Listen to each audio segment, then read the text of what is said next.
I'm Pro Angler Clark Ream, owner and operator of the Elite Angler Academy, where I teach anglers how to utilize resources and technology to find and catch more fish. I was fortunate to be one of the original anglers to get the Active Target transducer and module from Lowrance, which is their new forward shooting sonar, and I'm hopefully going to take y'all kind of into this learning experience that I'm going through, playing around with the new technology and everything else. Y'all bear with me as I'm sorting through it all, trying to figure out settings and optimum ways to work it. But I'm going to try and show y'all screen captures and video that I've taken with my HDS Live 12 that I got mounted on the front of my skeeter boat, out on different guide trips and different things that I've got going on this winter out on Sam Rayburn.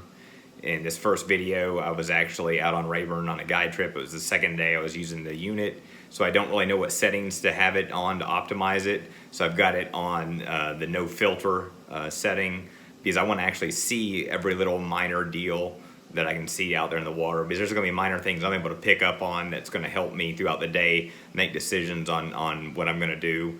And that's the thing I like about this technology so far, is I can actually see things unfold underneath the water, and I'm able to take that information and help build on patterns throughout the day, or figure out what I need to throw on some of these offshore spots. For this example that I've got here, I was actually on a roadbed that I pulled up to. I saw the fish on my structure scan off to the side. I'm running it at about 100, 120 feet range, because I can see fish to the side pretty well with that active imaging transducer. And then I went back over with my 2D sonar to pinpoint exactly where they were at. And we came through and through a variety of baits. And you're going to see some of them in action here and what the fish do. You're going to see in the video there's going to be like a pulsing effect, and that was basically from the wave activity. We had about a 10-mile-an-hour wind throughout the day. It got real windy on some of the places, and the boat had a hard time actually holding in areas, even though it was anchor locked down. Rayburn can get pretty gnarly, and there was times that the active target would actually come out of the water because it's mounted on the shaft of my Ghost trolling motor. But on this particular area, we were pretty safe and calm, but you can see it like a heartbeat pulsing on the bottom in some of the videos. So hope y'all enjoy. For the first clip I'm going to show y'all, you can actually see we pulled up, and you can actually see the bass get active right when we get there, and you're going to see a 6XD crankbait come through the water a couple times. And on the video, the first thing that comes to mind for me is on Sam Rayburn, when I'm deep cranking, I typically have to have the crankbait hit the bottom to trigger a bite. And you're going to see how the fish really don't react to this crankbait as it's coming through, which is going to tell me, hey, you need to pick up something else that they're going to respond to. But it helps you deduce that information fairly quickly based on what the fish behavior is doing. So watch this clip. And then I'm going to play another one, give you a little description about what's going on, what I'm seeing, and we'll go from there.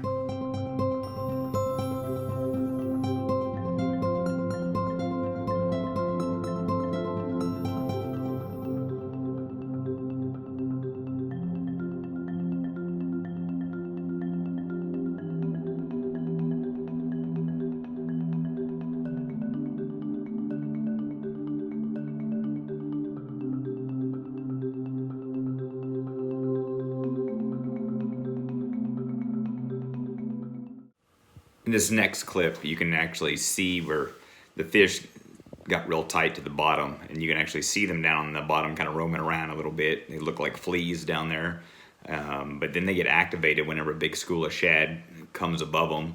You can see some fish blowing through them. Same way that you can see whenever there's a big school of shad sitting on the surface of the water and you throw a crankbait or a spinnerbait through them, you can actually see them break up on the water as they're being corralled by some of the bass that are coming up on the school of shad.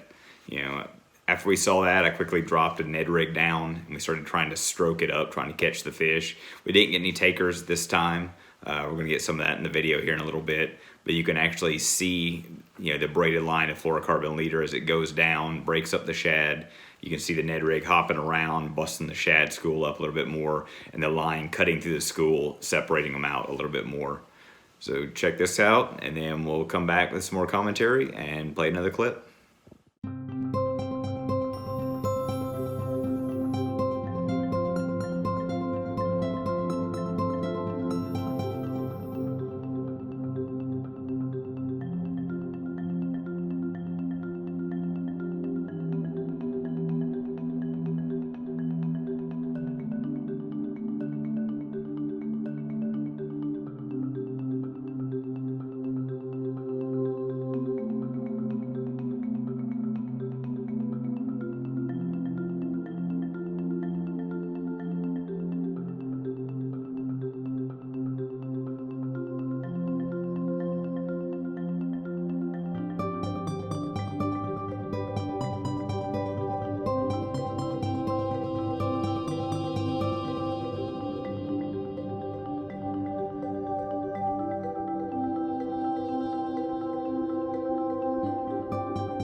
So far, we've looked at a 6XD coming through the water, trying to hit through a school of fish, trying to clip the bottom right there where those fish were sitting at.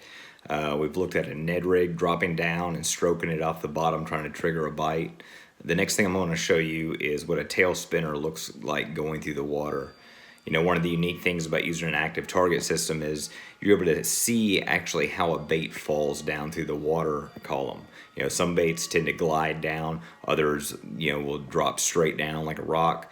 But the one thing that I've noticed so far, more than anything, is baits typically don't fall nearly as fast as you think they will going down. You know, when you got something like a tail spinner that's dragged with a blade on the back, it's going to flutter more and have more dramatic movement to the side.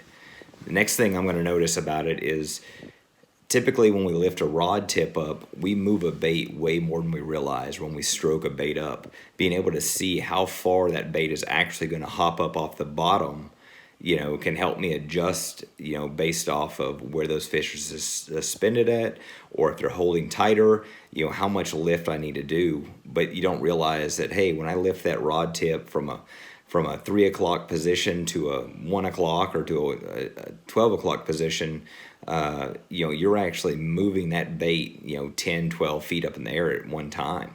The last thing you're going to notice in this video, if you pay attention, especially whenever the bait gets closer to the middle of the screen, you can actually see the blade moving on the right hand side of the bait. The front end of it, where the lead is at, is going to be just a solid bright blob, and if you look, you're going to see that movement of that blade spinning off the back end of this bait. All this stuff helps contribute to make adjustments throughout your cast or for future casts of the day. It's all about learning, and this is just another great tool to learn exactly what your bait is doing and how it's responding underneath the water, trying to trigger bites. Sometimes you have to make adjustments, sometimes you have everything figured out, other times it just is cast by cast, day by day. Fish change constantly. Every spot might be a little bit different, but it's all going to help you catch more fish in the future.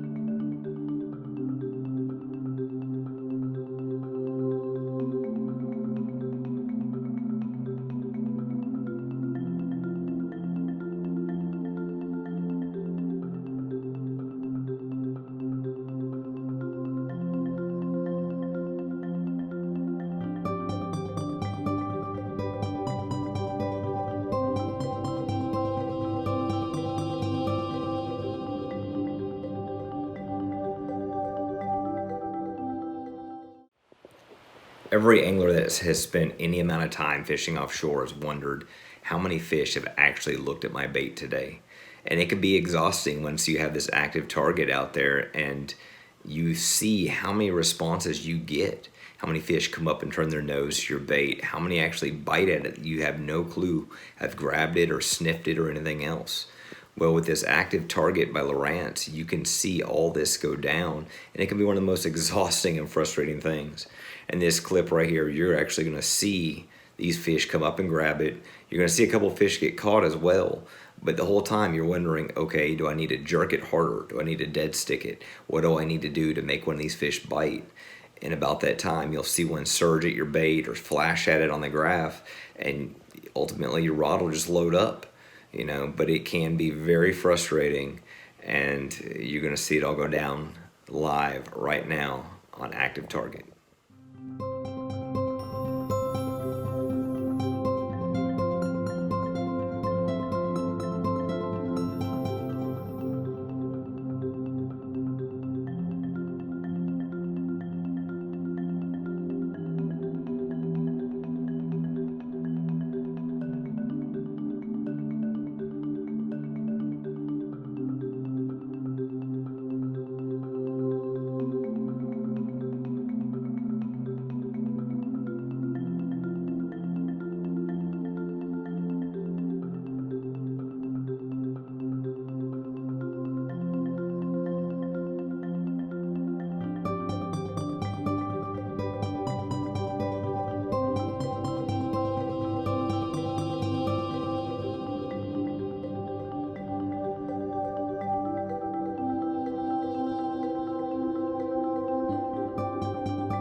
Hopefully you've enjoyed this intro video that I've put together for my second day on the water with the Lowrance Active Target system. You know, I've had a good time playing around with it. I've got a lot to learn still before the tour season starts back up in February, but I think it's gonna be a viable tool that's gonna help me put more fish in the boat, just like it can any other angler out there. You know, for the most part, these were on default settings. It's been pretty easy just to play around with. You know, there's gonna be some little tweaks I can do to get better with it. You know, figuring out more lineups and everything else, you know, understanding what I'm seeing. But as a whole, it's been pretty simple to figure out. Way simpler than actually putting this video together. This is my first video edit. You know, I hope to ramp up this YouTube channel. You know, you can't be a pro bass fisherman anymore without a YouTube channel and 15 graphs on a boat and a fancy jersey. So hopefully we can put it all together. If you're interested in seeing some more content like this, hit the subscribe button. If you're interested in going out and seeing it, the Active Target in person, or learning more on how to find and catch fish, hit me up at the Elite Angler Academy. I've got a few days open left in January, and I'm going to book a few trips through the tour season this year. But for the most part, you know, keep tuning into these channels and all the social media on Instagram and Facebook, and follow along with the content I'm putting out. Appreciate it, and thanks for watching. Oh yeah, I'm gonna leave y'all with one last video. It's where I totally get dumped on by one last big fish that I see, but y'all better get used to it when you start putting these systems on your boat, because it's gonna happen to the best of you.